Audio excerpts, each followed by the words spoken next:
Bueno, buenas tardes para todos. De antemano me disculpo por los problemas que tuvimos técnicos. Vamos a empezar nuevamente a hablarles sobre el impuesto a la renta para personas jurídicas, junto con mi compañero Alejandro Pérez y mi compañero Fabián Camargo. Entonces les voy a compartir mi pantalla para que puedan observar la presentación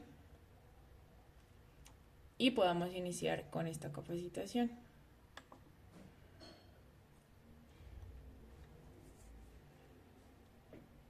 Bueno, ahí se visualiza la presentación, ¿sí? Ah, sí, ya me salió que sí.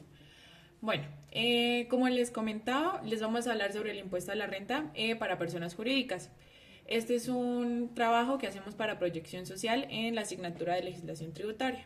La idea es hoy pues explicarles los conceptos básicos sobre el impuesto a la renta y todo lo que necesitan saber a nivel general para poder hacer pues la declaración como tal. Empezando, entonces les voy a hablar sobre qué es el impuesto a la renta. Entonces, el impuesto a la renta es el que grava, digamos que todos los ingresos que obtiene el contribuyente en el año. ¿Qué quiere decir esto? Que el impuesto a la renta no es únicamente, digamos que el impuesto que se grava como al total de los ingresos que tenemos, sino que es como directamente un impuesto, dicho en palabras simples, a la utilidad, en el que si vemos en el formulario, digamos que ponemos ahí todos nuestros ingresos, nuestros costos, nuestros gastos, y al hacer la depuración de todos esos gastos y costos que acabo de mencionar, vamos a obtener como tal cuánto tenemos que tributar en el impuesto a la renta. No quiere decir que si tenemos unos ingresos, por ejemplo, de 100 millones de pesos, tengamos que tributar sobre esos 100 millones de pesos, sino que se hace la depuración y el resultado final que nos dé en la renta líquida gravable, sobre esa base pues se va a aplicar la tasa de impuesto para definir cuánto es el valor que tenemos que pagar de impuesto a la renta. Otra cosa importante a tener en cuenta es el RUT. El RUT es el Registro Único Tributario, el cual es como un registro o un documento, perdón, que utiliza y administra la DIAN para identificar, ubicar y clasificar a las personas según, digamos que el régimen que tengan. Esto es importante, ¿por qué? Porque hay diferentes tipos de regímenes, empezando porque tenemos el régimen natural, el régimen jurídico, entre otros, y dependiendo de eso, pues se va a aplicar de diferente forma el impuesto a la renta y como tal se tiene que hacer la declaración de renta de forma diferente. Entonces el RUT es ese documento, como esa cédula, por decirlo en palabras simples, que nos identifica ante la DIAN para saber, digamos que cuál es la actividad a la que nos dedicamos, qué ingresos tenemos, si somos dueños de algún negocio, si tenemos algún emprendimiento, si somos trabajadores, etcétera, etcétera. ¿Cómo se define el impuesto a la renta? Bueno, entonces el impuesto a la renta es un impuesto generado con el objetivo pues de gravar los ingresos generados por personas tanto naturales como jurídicas. ¿Qué quiere decir esto? Que son ingresos susceptibles a generar riqueza, a generar ingresos que, como ya lo expliqué, digamos que no el total de los ingresos, sino los ingresos que generan utilidad. Y dependiendo de eso, pues hay diferentes ingresos que son constitutivos de renta, así como ingresos no constitutivos de renta. Que en los ingresos no constitutivos de rentas, pues vemos aquí como una lista en donde nos definen como los diferentes. Todo esto viene y está estipulado en el Estatuto Tributario.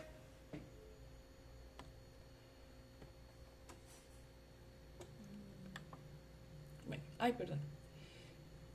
¿Quién es declarante? Bueno, tenemos que tener en cuenta que existen personas declarantes y personas contribuyentes. Son cosas completamente diferentes. El hecho de que tú declares no quiere decir necesariamente que tengas que ser contribuyente.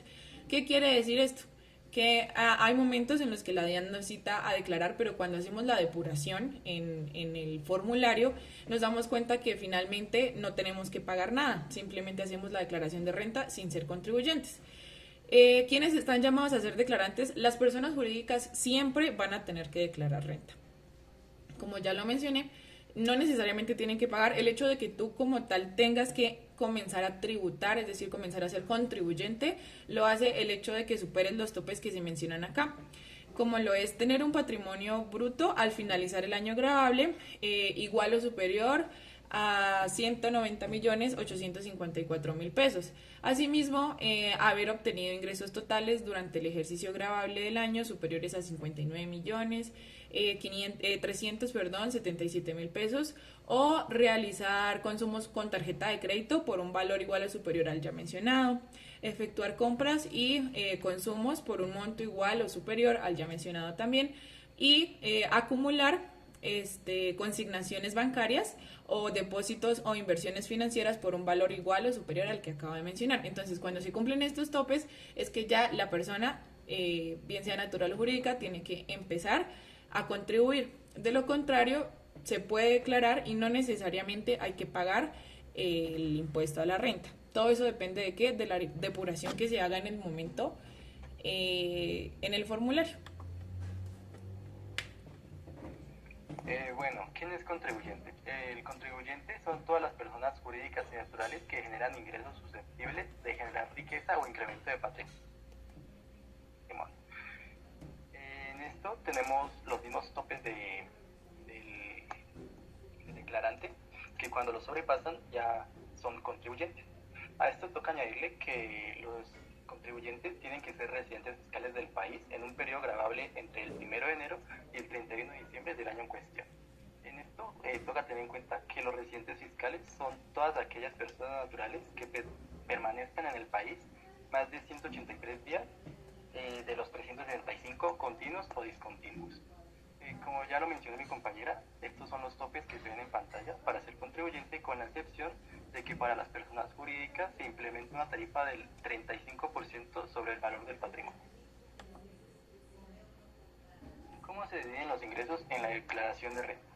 En este apartado tenemos que en la declaración de renta los ingresos se dividen en tres principales clasificaciones. En primer lugar tenemos los ingresos ordinarios, es decir, todo lo que está relacionado con el objetivo principal del negocio o nuestra actividad económica principal.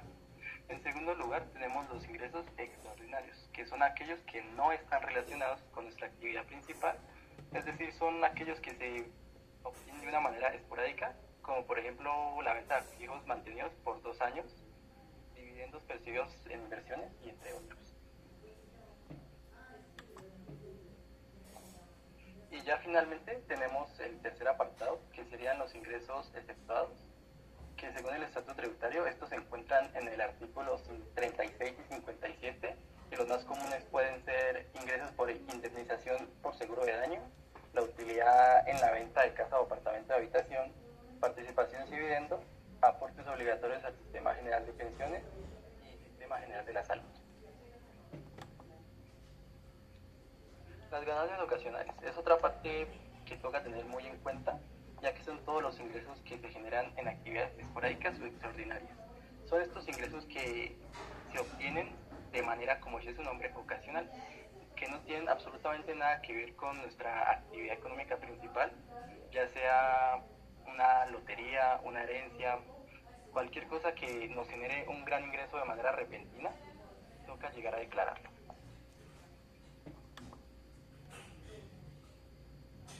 Bueno, ¿qué es la retención en la fuente? El impuesto de retención en la fuente es un mecanismo de recaudación anticipada de impuestos en muchos sistemas fiscales. Básicamente se trata de una deducción que se realiza directamente en el momento en el que una persona o una empresa recibe ciertos tipos de ingresos, como son los salarios, honorarios, pagos por servicios, dividendos o intereses. La idea detrás de la retención en la fuente es como facilitar y asegurar la recaudación de impuestos, reduciendo así como la desviación o la evasión fiscal. Para, para el contribuyente, las cantidades retenidas se consideran como pagos anticipados de sus impuestos sobre la renta y se pueden deducir en el impuesto total que deben presentar en su declaración anual. Por ejemplo, si nosotros trabajamos en una empresa, nuestro empleador tendrá un porcentaje de nuestro salario cada mes y lo enviará a la administración tributaria.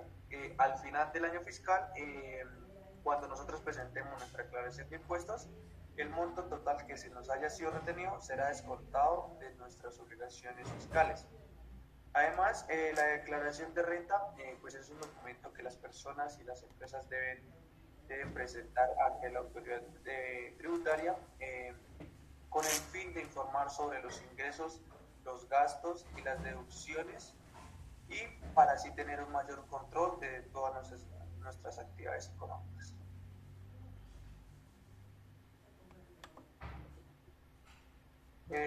¿Cómo se presenta la declaración en la fuente? En este caso pues yo la vi en cuatro, que son pues los ingresos, que los ingresos son pues todo tipo de salarios, ingresos por trabajos independientes, alquileres, intereses, dividendos o cualquier otra fuente de ingresos que pues nosotros tengamos o la empresa tiene.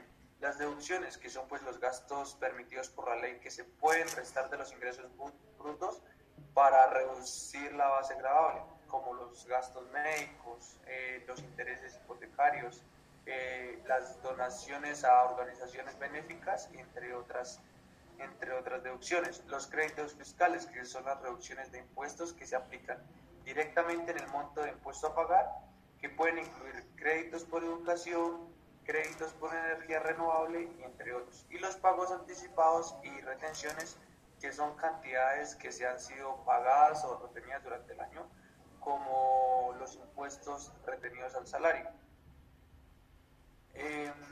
Puedes pasar, por favor.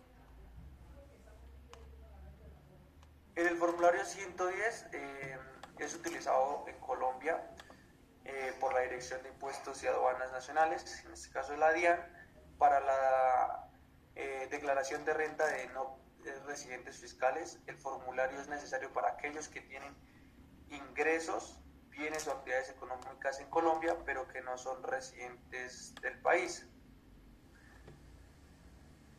En el formulario 110 para toda persona jurídica.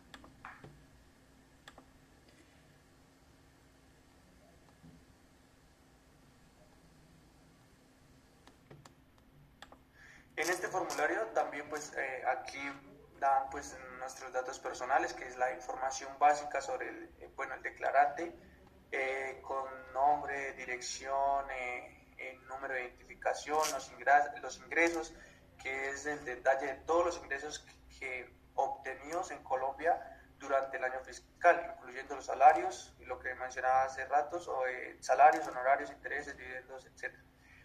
Las deducciones, créditos fiscales, pagos anticipados de retenciones para poder declarar.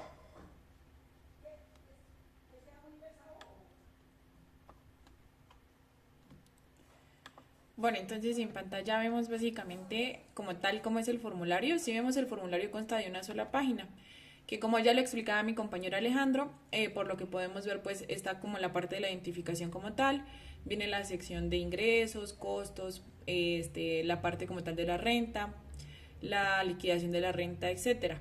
Es un formulario que digamos que viene muy especificado cada casilla que debe ir, pero si tenemos la duda de cómo diligenciarlo, entonces en la siguiente página encontramos la explicación de a paso de qué debe ir en cada casilla, que pues esto pues digamos como tal es el formulario para personas jurídicas, pero si vemos el formulario para personas naturales es similar, solo que se maneja como por la parte de cédulas, entonces es lo que tiene como de diferente. Para que lo conozcan, por si no lo conocían, este es el formulario y con eso daríamos por finalizado como tal nuestra capacitación en declaración de renta. No sé si tengan alguna duda o pregunta.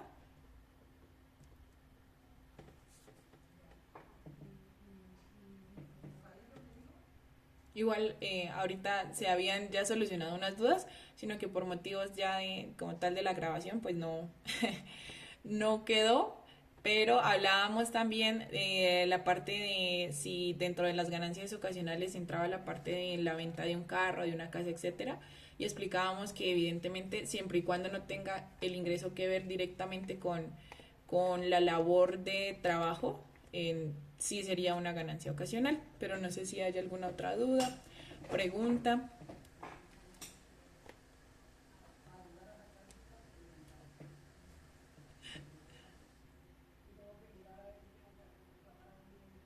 Bueno, les agradecemos por su participación Gracias por aceptar la invitación. Son temas que realmente, pues, aunque uno no le encuentra muchas veces la importancia cuando ya empezamos digamos que tener recursos propios y demás, vemos lo importante que es. Porque hay una cosa que hay que tener en cuenta y que se nos pasó a mencionar, y es el hecho de que cuando somos llamados a declarar, tenemos unos tiempos específicos para hacerlo. Cuando pasamos de ese tiempo específico, según la fecha que nos da la DIAN, ya empiezan a incurrir en sanciones. Entonces la idea es estar muy atentos a las fechas también que nos da la DIAN para poder declarar renta, y si tenemos que contribuir, pues hacer el pago también del impuesto, porque de no hacerlo, pues vamos a incurrir en sanciones.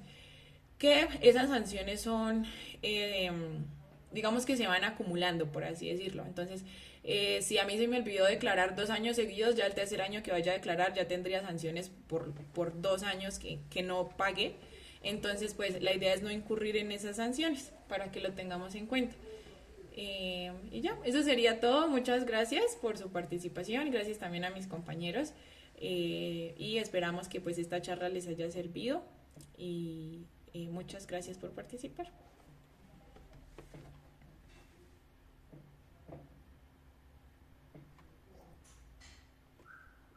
Okay.